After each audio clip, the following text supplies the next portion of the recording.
There's been a seismic shift, and the world of B2B is changing quite dramatically. Gone are the days of buying lists and attacking those lists and emailing and that kind of thing. It's all now about relationship building, and that's really where our ecosystem comes in. 91% of B2B buyers look at how well the technology they're looking to procure will play with their existing tools and people. We're not selling into a vacuum. There are existing back office and front office systems, and you need to interoperate and play nicely with those systems. Otherwise, the sales process won't start, let alone you coming out on top. Do you go to a perfect stranger to get a recommendation? Or do you go to the people that you're already working with? You know that they've worked with the people who they're recommending. It's not rocket science, right? But It's not about go to market anymore. It's about go to network. And I absolutely stand by that. People aren't going to Google to find their next agency, their next, the next technology that they need to use. They're going to the network, people by people. That is never going to change.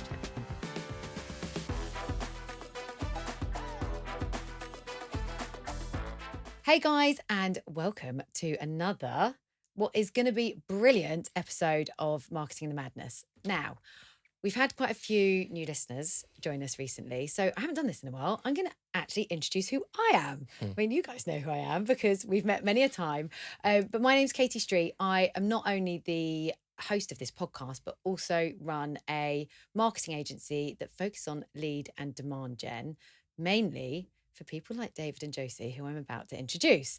So today's podcast, as we always do on Marketing in the Madness, looks to uncover the innovative, different approaches that you can take with your marketing to get further, faster, and hopefully, because that's what I'm all about, attract more customers, attract more leads, generate more opportunities. And today is actually a subject very close to my heart, but maybe not quite as close to the hearts of Josie and David, because we're going to be talking about the power of partnerships when it comes to your marketing. So without further ado, and to stop me talking, because I do talk a lot, I'm going to introduce my fantastic guests who also happen to be my clients and I'm very well acquainted with. I'm going to come to you first, David, because you're sat next to me, and why not? Do you want to introduce yourself and tell us a bit about what you do, where you work, and why this subject is important to you? Absolutely. Well, thank you for having me on. It's a pleasure. I'm David Nisbet. I look after GTM agency ecosystem partnerships at Stripe. My background is in technology and data. Started selling data, moved into MarTech, worked for Adobe and Telium, and I've been at Stripe. This is my 2-year Stripe anniversary today. So, happy anniversary.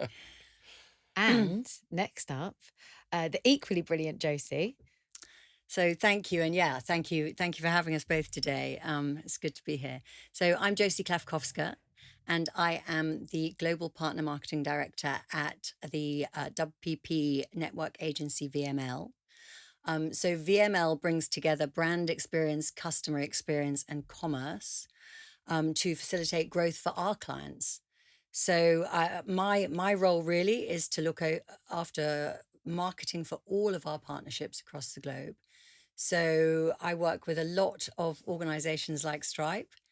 And it's great to be here to be talking about it. Yeah, I'm excited because I actually feel like this is a subject that we all love. And I've already learned in the prep for this some cool new terminology, which I really want to explore.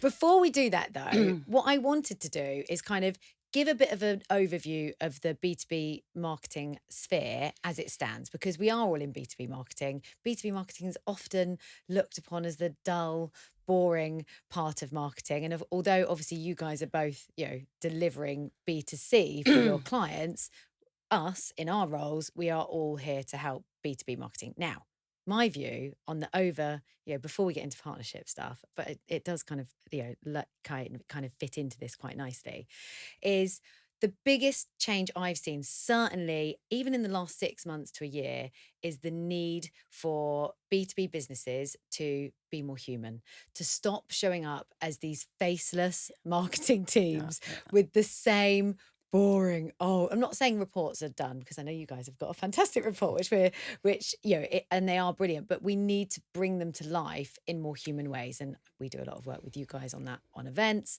but there's lots of other things that I'm seeing, in terms of delivery of how we bring these to life, and, that video content, that, it doesn't have to be an email from the marketing team. It can be an email from a person, or a video from a person. So that, for me, and I think, the partnership stuff that we're going to talk about really plays into that, because it is about human connections. So that, for me, has probably been the biggest step change. And then that kind of transfers into things like social media, because social enables us to show up as ourselves, as humans.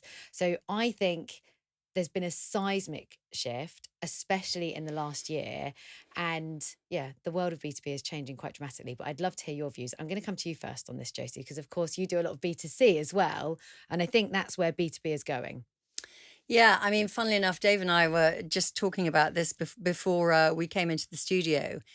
Every individual that we are talking to on a B2B basis is obviously a human, but they're consumers as well. So they are going to judge the engagements that we have them in the same light as they judge every engagement from any brand, everything that they come across, in their sort of day-to-day lives. So, you know, I think B2B has been seen in the past as this. We actually had a big B2B event ourselves that we invited customers to last year, and we coined the phrase this sort of sea of sameness, right?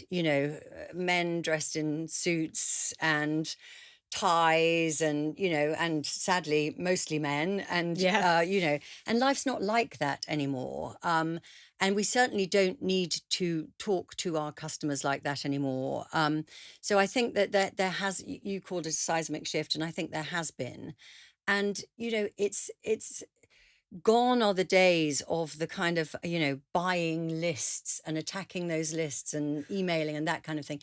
It's all now about relationship building, and that's really where I think the ecosystem comes in. Yeah, totally. It's about building your network, building your audience, and building relationships with those audience, not about cold calling and, using one piece of, content that's usually written, and it's not brought to life in any way. That those days, to me, are gone, and they just don't work. You Absolutely. don't get the results. Yeah. I think there's also some kind of macro things at play that have exacerbated that.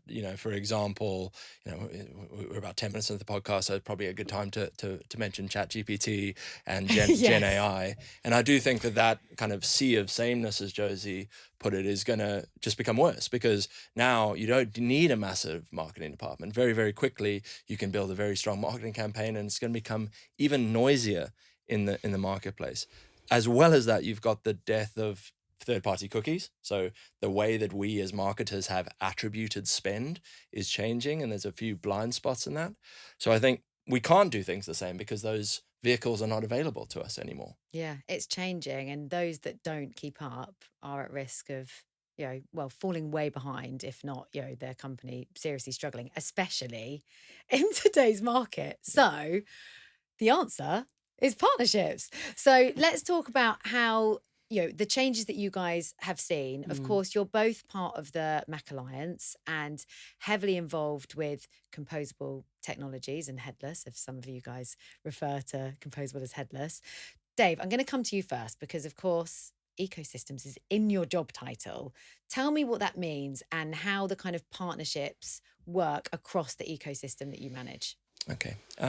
So just building on the contextual stuff we just spoke about, I think inbound and outbound are going to have become extremely difficult, and because of some of those reasons that we just spoke about. So there's a concept that's been borne out by Jared Fuller and the guys at Partner Hacker, the concept of nearbound, which is effectively, how do you use your ecosystem? How do you build partnerships, trust, and rapport with your go-to-market partners, such as the Stripe VML relationship, in order to create content and audiences that resonate with both of you? And if we look at world trade now, according to Jay McBain from Canalsys, is 75% of world trade happens indirectly. So think about, you bought your last car from a dealership, you bought your last jar of peanut butter from a grocery store. Everything is indirect in that way. And tech is no different. If I think about the way that we go to market and tech in general and selling SaaS, it's a $5 trillion industry, and 73% of that is happening indirectly. So it's about, how do you go to market through, with, and building these ecosystems in order to be relevant to your buying influencers. And Dave, actually, if I can just build on that, because you referred to Jared Fuller, and one of the things that he, sort of expression that he's coined, which I really, really love, actually, because it builds right back into that thing about everybody being human. He refers to the rise of the who economy, as opposed to the kind of like the disappearance of the how economy. So what he's talking to there is a how economy, which, is kind of disappearing, where it's very transactional. People they have a problem, they're Googling how do they solve it. And then, people like Stripe and VML are sort of like playing chase to the top of the Google rankings to be the first there. Okay. That's not happening so much anymore. That's not how people are buying. What is happening is that they are turning to sort of tried and trusted relationships for recommendations. And this is what he's calling the who economy. And I think that really plays back into this thing of it. We're all human, Do you go to a perfect stranger to get a recommendation? Or do you go to the people that you're already working with? You work well together, and that they've worked with the people who they're recommending. It's not rocket science, right? But I just really love the way he describes that. And building, sorry, we'll get to your next question, but there's just guys, this is all about you. You keep going. Building on Josie's point, there was research, I think it was from CES, if I'm not mistaken, and it was about how many decision makers are involved in a complex deal at this point, and it's around 5.4. 5.4 buying influencers help make a decision on what technology to buy. Couple of points on that. One is, that's to Josie's point, that's 5.4 people that have their own networks, their own watering holes, their own places to absorb and understand what's going on in the market. So those are all the places that you need to show up and be, because buyers are far more educated now. We don't have to be, as salespeople, we don't have to be walking brochures. They understand what the technology does, and they're looking for a reference. The last data point that I'll just throw out on this, and this kind of talks to your point about the Mac Alliance, is that 91% of B2B buyers look at how well the technology they're looking to procure will play with their existing tools and people. So it's about, at Stripe and any other SaaS company, we're not selling into a vacuum. There are existing back office and front office systems, and you need to interoperate and play nicely with those systems. Otherwise, the sales process won't start, let alone you coming out on top. Yeah. Oh my gosh, I love this.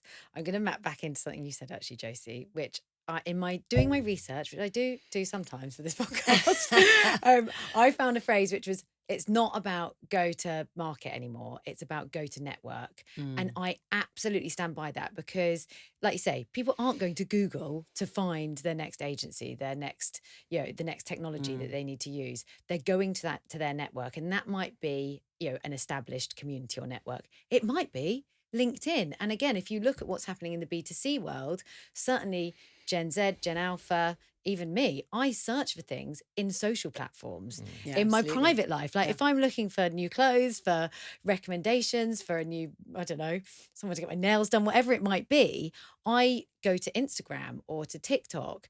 And that's exactly the same in the world of B2B searching. But that place tends to be at the moment LinkedIn. Now, that may not stay forever. There's also YouTube, there's also, TikTok, and there's also Instagram that businesses can thrive on in the B2B world. But I do think, if you start to think of go to network rather than go to market, that is a really great way to sort of kind of front up these partnership relationships.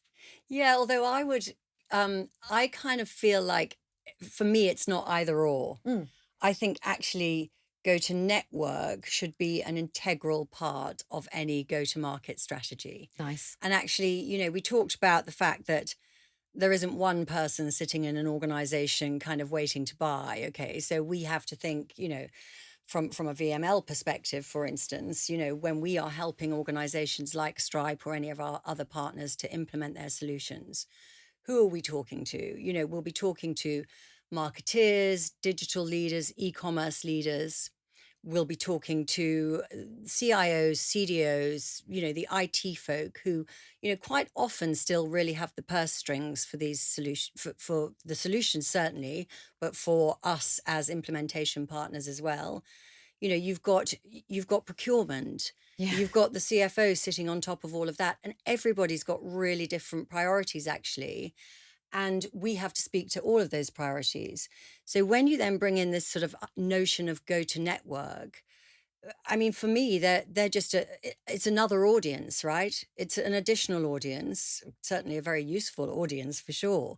But so it should just be part of your overall thinking, I think. It's not an either or, and they're Yeah. not separated. I think they're integral to each other. Yeah, that's a very good point. But I think maybe, sorry, listeners, a lot of, people out there aren't thinking about go to network. So I do think kind of framing it in your head a little bit differently to go, look, now people buy differently. Yes, you have to have a go to market strategy. It's got to include, multiple different tactics, and you've got to show up in various different places in order to reach all of these different people. Also with lots of different messages, because like you say, they've all got different challenges. The procurement person's going to have a very different problem to the CTO or the CIO or the CFO and the CMO.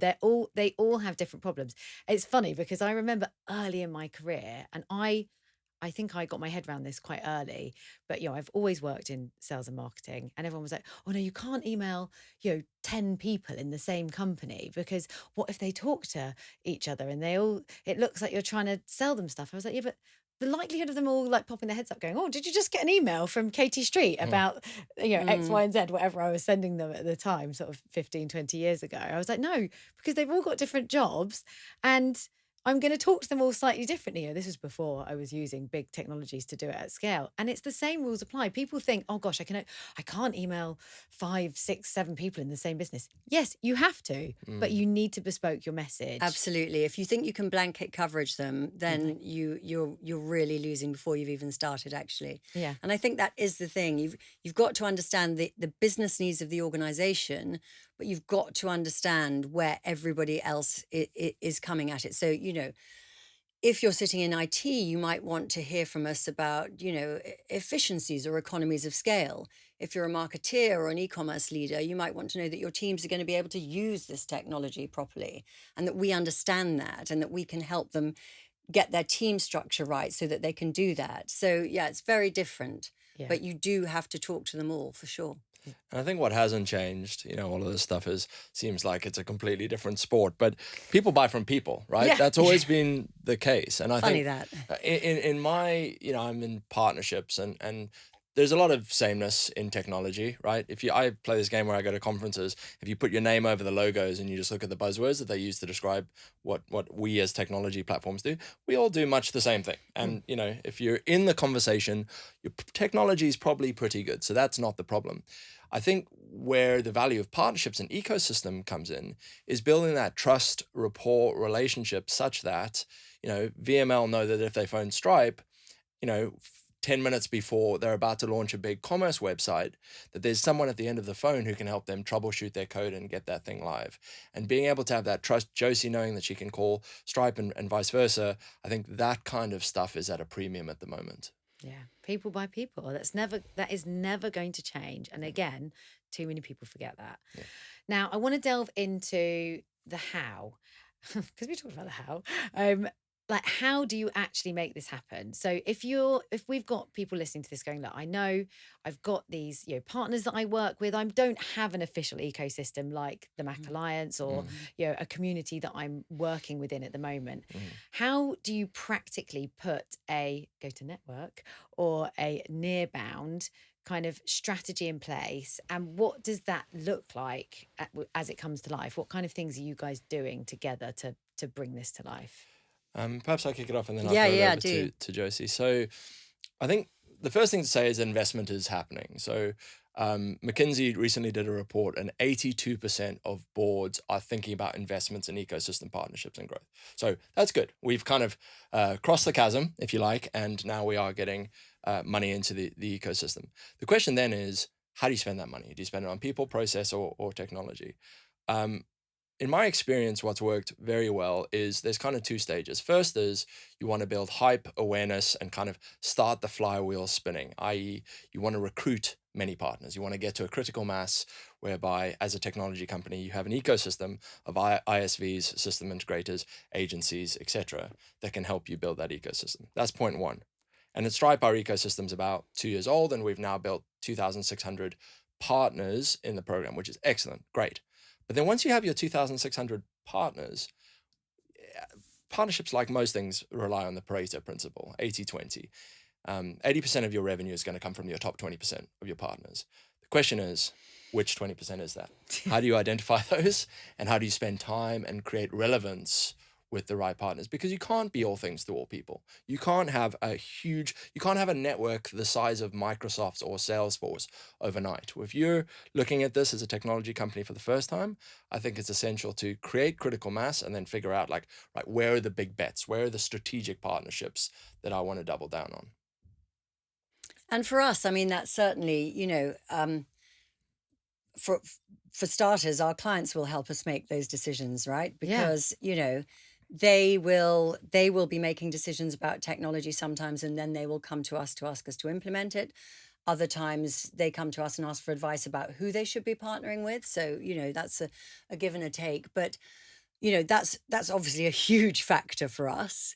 And then, there are kind of trends that come, and we go with the flow as well. So we talked about the Mac Alliance, this kind of trend and this shift recently towards composable technology and away from, I guess, we call it sort of the single vendor system, or, sometimes the monolithic system, that kind of thing, where, clients would be buying all of their technology from one vendor with this sort of, the idea obviously being that kind of out of the box, it all talks to each other, it all integrates nicely. And the sort of pervading trend at the moment is to go with composable technology, which, now things are really kind of cloud-based. People aren't working so much on-prem anymore. And you're able to kind of plug bits of new technology into your system as and when you need it without a huge capex expenditure. And that is kind of like the pervading trend. And so, all of these things, kind of what your clients are buying, what's happening in the marketplace, etc., will shift and evolve that 20%, right? I mean, it's just going to. Nothing is forever. And so we're seeing, and a lot of that at the moment, and movements like the Mac Alliance that are appearing to, if you like, kind of almost kind of set some guardrails around how those organizations play together, so that, if you are a client buying into any one of the kind of Mac members, you will know that they have reached a kind of a standard. It's a certification. It's not just a club, right? Yeah. That you have reached a standard, that those solutions that they're buying will talk to each other.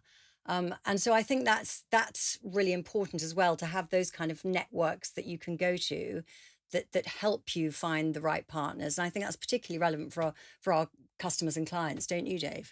Absolutely. And I think, composability and the Mac movement have become synonymous.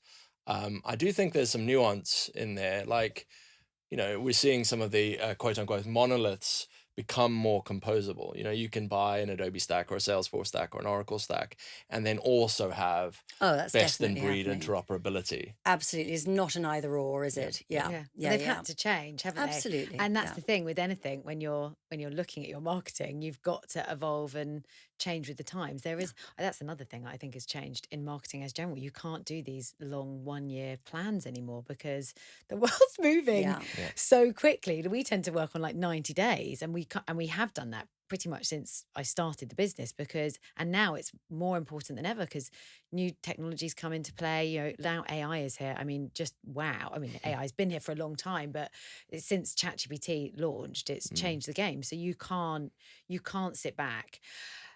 So we've talked about building your network and how to kind of keep an eye on, who your the lead partners in your ecosystem may be. I love that. This is my impression of a network. I just keep doing this.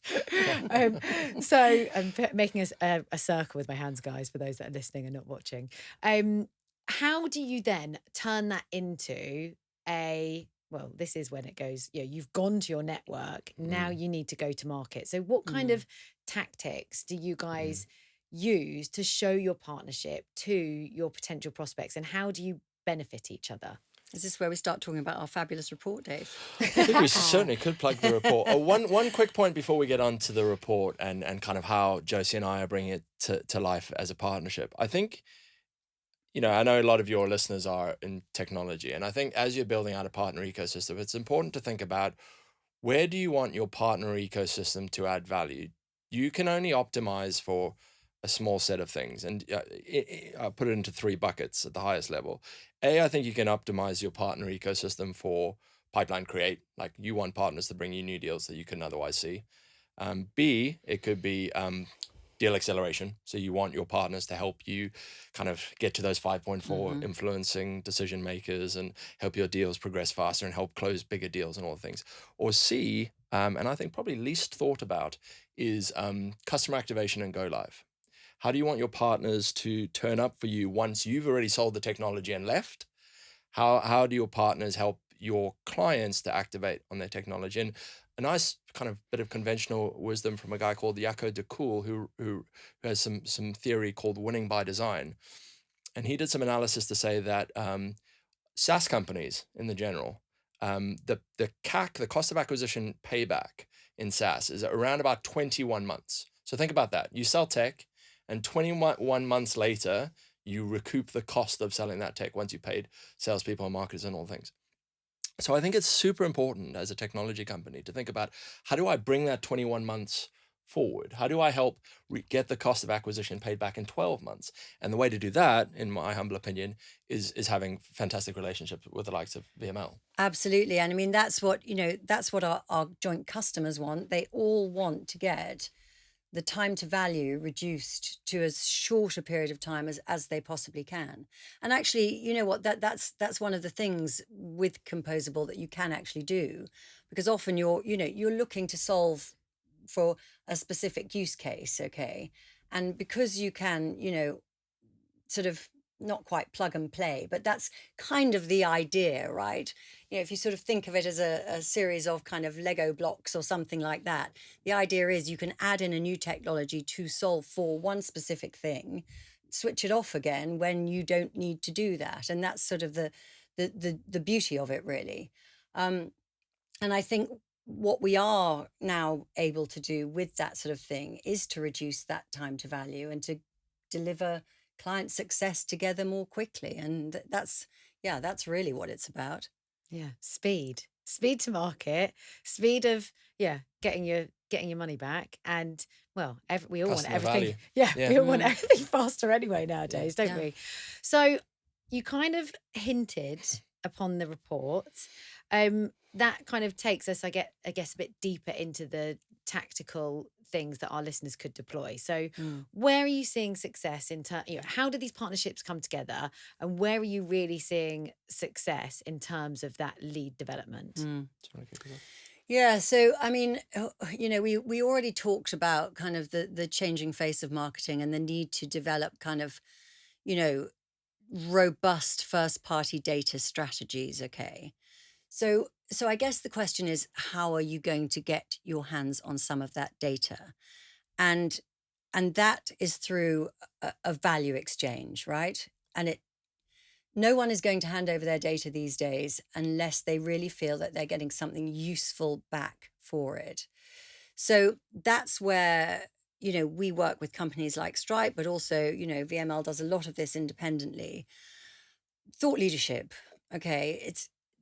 And I said it earlier, it's like demonstrating this understanding of what is happening in a vertical, or, in the latest in e-commerce, or whatever it is, whatever your focus is. Demonstrating that through a piece of thought leadership that is deemed by the customers that you want to talk to a robust enough piece of work that they are happy to hand over their data for it. And that's where the relationship starts, really. And I think then after that, what we're seeing is this elongated buying cycle. So the funnel has changed shape and it's been stretched. And so what you need to do once you've sort of struck up a conversation with someone through this initial download, you've really got to work on the nurturing of that relationship, and you've got to keep giving things of value, right? But also you've got to work out, like, where's the end point? Where do we really want to get this customer to? And, so is it, I mean, for us, I think, Dave, I'm sure you'd agree with this, that the face-to-face, and let's face it, Katie, this is what we do with you as well. Yeah. The face-to-face, because we're all human, is really a point at which the strength of that relationship deepens, right? And that's when you can strike up a proper conversation, work out whether actually you're going to be able to do business together. And so I think, what we kind of tend to how we kind of tend to think about these journeys is that really high value piece at the beginning, which allows for the data exchange. Then a proper, like, plan that journey. Don't leave it to chance. When you're launching that first piece, you should know what the journey is going to be. And obviously people drop out of it, right? We don't have 100% success rate. Yeah. But, and where do you actually want to get them to in the end? And I think Josie does a fabulous flow chart to describe this and Yeah. the customer journey. It's very deliberate. So the report that we're talking to, it's called Hard to Attract, Easy to Lose. We'll put a link to it in the show notes. But to Josie's point, it's kind of taking wisdom from Stripe, wisdom from VML, putting them together to create something proprietary, sending it out into the market, kind of gauging reaction. And we've seen fantastic traction. The brands and the personas that the content is resonating with is brilliant. And then having a lead nurture journey with events which are pre-planned, like the event we're doing with you in a few weeks, an intimate dinner event with CEOs, and Street have done an amazing job bringing that together. Having different milestones in the customer journey, that means you're continuing the dialogue. Absolutely, yeah. I think what's, just to kind of make it super easy for our lovely listeners to understand. So what we're saying is put out the value, give that value exchange, make sure that you're talking to the needs of your audience. And I talk about this a lot, but make sure you understand the challenges that they face right now. And, hard to attract, easy to lose is one. We know that it's hard to pull people into the funnel at the moment for brands. And expensive, right? Yeah, and expensive. It's expensive. And then if you can't, if you haven't got a fantastic, beautiful, easy checkout process, people are off. I'm not going to go downstairs or go upstairs or go and find my bag and get my credit card. I can't be bothered. Exactly. Yeah. So you spend all that money getting them there. Yeah. And then, Dave, you all know the stats and they're off. better than us. But, at that critical point. It's about 2 minutes. About 2 minutes is when people, based on the state of checkout report from Stripe, reiterated in Hard to Attract, Easy to Lose. At the 2 minute mark, people tend to vote with their feet. And on our state of the checkout report, we found that 1 in 3 checkouts take longer than 2 minutes. So because of that, you have to go fetch your credit card, or the address fields are too long, or little things like if you want someone to put in their credit card numbers, like flip it to a numeric keyboard on the phone, right? Yeah. Don't have someone with the alpha. Yeah. I mean, that Simple. takes 3 seconds. It's a hygiene factor. Yeah. But you get those in place and your conversion rates. So with Stripe technology, what we see is if you get all those things right, if you use the Stripe optimized checkout suite, you get on the average a 10.5% uplift in conversion. And to Josie's point, wow, where else in the marketing funnel can you find 10.5% uplift? You can't do that at the top of the funnel. That last click and getting people to pay and commit once you've done all the hard work, and they have the right pair of shoes and they love and they're about to buy, and then you just turn them off with not getting I just that want last to talk bit right. about that now. But I think you've obviously got experience. Yeah, Katie, bitter experience. I am. Huge. I mean, very, very naughty online shopper. I spend far too much money, and sometimes when I really want something, I will do the awkward checkout, but it's rare. But I think what you guys have done is your audience. You're speaking to your customers together. You guys have got a fantastic collaboration, so you understand the pain points that these brand leaders are having where they're acquiring people. which is also hard to do, but then they're losing them. So you've got a fantastic piece of thought leadership, a fantastic message to the market, which we know is going to resonate with the people that you want to be your future clients. So you're creating content around that. Now, we talked about first party data, and I do think it's going to get harder because we spoke earlier, people's networks often are LinkedIn. We don't own the data in LinkedIn. Email marketing is getting harder because there are so many rules. It's harder to get into the inbox. I mean, even in my Outlook, and most people will have similar, dependent on which email provider they use, but you've got your normal focused inbox. I've got my other inbox. I've got junk. If something goes into my other or my junk, highly unlikely I'm going to see it. So it's harder to get into the inbox. Therefore, and because it is more human in it, it's called social media for a reason. People are going to social, but we can't collate that first party data as easily. So you've got to think about your tactics. For me, my network is LinkedIn. If LinkedIn went down tomorrow, I would be in a bit of trouble, if I'm honest. I don't own that. So I have to think about that. And I have to think about how am I going to build my first party data in case LinkedIn does go down, because, Instagram went down recently. Like, it happens. So for me, it's about developing the right tactics to, continually push out. A lot of the stuff that I'm pushing out, I'm not trying to collect first party data. I'm trying to engage my audience and grow my network on LinkedIn. But then I'm also layering in things like LinkedIn Lives, where I do capture their data and I ask for that data, like, reports, downloads, doing in-person events and inviting them to it, but they have to register in order to do so. So I think in your go-to-market, go-to-network strategies, however you want to look at it, you've got to think about the new and the different ways that you can collect that data in a way that people will want to, feel that they're getting value for the exchange of their data as well. Absolutely. And where do you take it to and how do you take it? So, for instance, I mean, we published this report before Christmas initially, didn't we? Yep. And actually, since then, it's almost had a kind of roadshow of, we've taken it to NRF together. Yeah. We've taken it to Shop Talk together. We've taken it to Adobe Summit.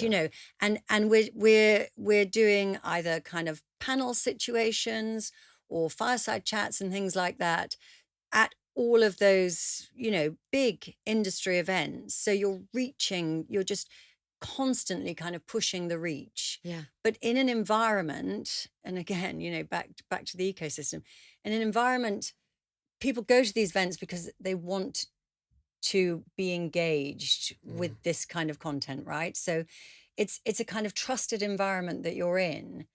And so it's, even those big industry events in some respects are sort of part of the ecosystem, aren't they? Very much. Exactly. And coming back to where this, we started the conversation today about the fact that, third-party cookies are dead. And it's not just third-party cookies, right? It's like GDPR, CCPA, it's Apple's do not track. It's like a perfect storm vis-a-vis third-party data. So first-party data is at a premium that, we can all agree on. But it's also, and this is where the near-bound concept comes in, it's about second-party data. We're running this campaign with VML. In the Netherlands. VML have an amazing customer list in the Netherlands.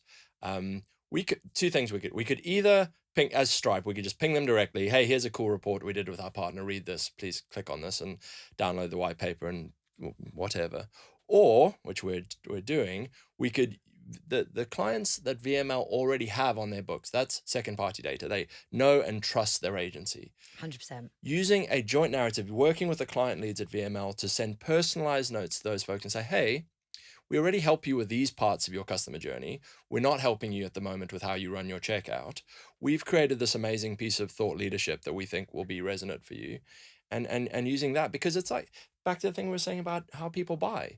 You trust people who are in your network and your network's network. So, how do you create that in a B2B setting? Yeah, absolutely. And that's first party data for us, obviously. So, it's It works. Yeah, But absolutely. people forget to do it. It's the obvious, easiest thing that you can do. Like you say, people, you've got trust. It's so hard. And this is why, sorry to anyone who does cold calling that is out there listening to this, but cold calling to me is dead.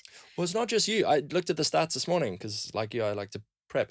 Pavilion. If I could just very quickly, how you have all these stats in your heads, and I need to know all of your resources, which hopefully we'll put in the show notes. Like, I'm so impressed. We'll put them in the show notes. They do all have references. They're not just nonsense. According to Pavilion, the stats are SDRs, right? The people that smash the phones all day. 73% of them are missing their numbers. 73% of SDRs who are smashing the phones on cold calls and cold emails are failing. So what does that tell us? That, traditional kind of legacy playbooks are ceased to be effective. Yeah, they're dead. I'm so with you on that. I just think that it's so much harder. Like, you've got to, the B2B stats here. I do have some stats, I promise, not as many as Dave, but it's something like, in the world of B2B marketing, only 5% of your potential customers want and need your services or your technology or your products on the day and the time that you want to reach out to them. Mm-hmm. So by doing cold calling, you're excluding 95% of your potential customers by only talking to the 5% that maybe need you on that day, and they don't know who you are, and they have no previous relationship with you. So when you get that lead, which sometimes you do, it's really hard to convert because there's no prior engagement, no trust built, so it just makes zero sense to me. And there are still people out there doing it, and I'm really sorry for you guys. But if you take this approach, it's so much easier, one, to get the lead, this to attract and convert ourselves. It's so much easier to get the lead, but it's also so much easier to convert that lead because they care. Yeah, I think it's about knowing at which point in the funnel to deploy your tactics, right? Yes. Don't phone someone at the top of the funnel. No. I mean, we all know how much we hate that, okay? Yeah. But by the time you're phoning them, hopefully you've met them at an event. So you pick up the phone and you say, "Hi, it's Dave." And they go, "Oh, hi, yay. Dave. Good to hear." It's just, I mean, actually, it's not rocket science, is it? No. And the event thing, so we haven't played enough on that. I'm also conscious of time. But I cannot advocate adding events to your marketing strategies enough. It is 100%. We deploy, lots of different strategies. I think, social media, huge, human-centered content, huge, but events still win every single time when it comes to delivering leads quickly. And there's two major benefits, I think, to running those events. One is, like you say, you're building relationships with your potential prospects in the real world, in real time. You're listening to them, you're engaging with them, they're engaging with you, they know who you are. That's a no-brainer. But also, you learn about their problems, their challenges, what's going on, any commonalities, if you're in a room of 10, 15, 20 people, that they're having between them, that then informs your next marketing strategy. Yeah. Because you're like, oh, my customers are having this problem, but these guys are also having the same problem. I need to talk more about that in my marketing strategy because I can help them with that. And actually what we find that clients and prospects love is us giving them the forum in which to do that. Like, I've heard people sort of play back to me, "Oh, we love coming to your events. It's like therapy kind of thing." Because, it's a tricky business we're in, right? Not everything goes right all the time. And it's that peer-to-peer networking. People don't want to be sold to at all. And that's not what we'd ever try and do. But, let them sit next to someone that shares some of their joys, yes, but frustrations as well. Yeah. And I think that's a very powerful thing. I mean, you're then building your own communities with your clients, right? And that's where there's, if you listen to any leading marketeer, communities has been, HubSpot, they've been talking about this for 2, 3, 4 years. That is the future of marketing. So you guys really, I mean, maybe an idea we can talk about, but you'll start, through these events, you're building your own communities that of people that are connecting with each other. So they're, all these different brand leaders that are meeting each other. Yes, great at the event, but I mean, what if we could bring them together, afterwards and continue those conversations that you can then influence and learn from? That's, to me, that's super exciting. And you mentioned HubSpot. I think HubSpot's a real exemplar about how to, ecosystem-led growth at scale. And do you want to say your Microsoft stat as well as another proof point? Well, yeah. I mean, we were quite mind blown by this, actually. So this comes from I'll throw in a stat now, from a Crossbeam's Insight article. But Microsoft apparently attribute 95% of their revenue to their partnership ecosystem. I mean, Wow. that's quite and of course that's going to include like, more traditional resellers and things like that as well. But that's quite mind-blowing, huh? And I think, Microsoft are now the biggest company on the planet. And I think what's interesting for me on this is it's not like an either or strategy. It's not like ecosystem led growth or events, or you should hire a big SDR team, or you should have a direct sales team, or you should be a product led growth company. I don't think it's not like as clean as that. Ecosystem led growth is like you don't have to spin up a partner team and have it sitting completely separate from everything else that you do. And Bob Moore from Crossbeam talks about this a lot in his new book. It's like ecosystem-led growth is an ethos which should proliferate your entire organization. So we just spoke about SDRs and we gave them a hard time because it's difficult to break through, right? You can use Crossbeam or Reveal or whatever your tools to arm your SDRs with information about customers that are in your network. Yeah. Likewise on events, right? Don't invite random people to events. Invite people that are receptive based on the overlap in your install base. So I think ecosystem-led growth as a strategy is something that it's not a thing that you wake up and do. It's like an ethos change. It's a change in the way that you think about your business. Yeah. Well, guys, if you haven't been inspired by listening to Josie and Dave to take this approach, if you're not already, I mean, it's making my mind go in all sorts of different directions. Think about, I need to build out this community. I need to do this. But thank you both so much. Just before we close, because we've covered a lot, but I'm sure there's even more. Dave's probably got another 100 stats to throw out us. Oh my God, I can't talk. Throw out at us yet. Is there anything that we haven't covered or that you would like to leave our listeners with in terms of partnerships, ecosystems, and making this magic happen? The only thing I would say is don't aim for perfection right out the gate. I think all partnerships are iterative, test and learn, fail lots. The Stripe partner ecosystem is 2 years old. It's as old as I've been at Stripe. So we have course corrected, we've placed bets, we've changed bets, I think do something, get out there, test it. And if it doesn't work, then, fail fast and iterate and learn. So that's, jump in and experiment. That would be my Love two that. pennies.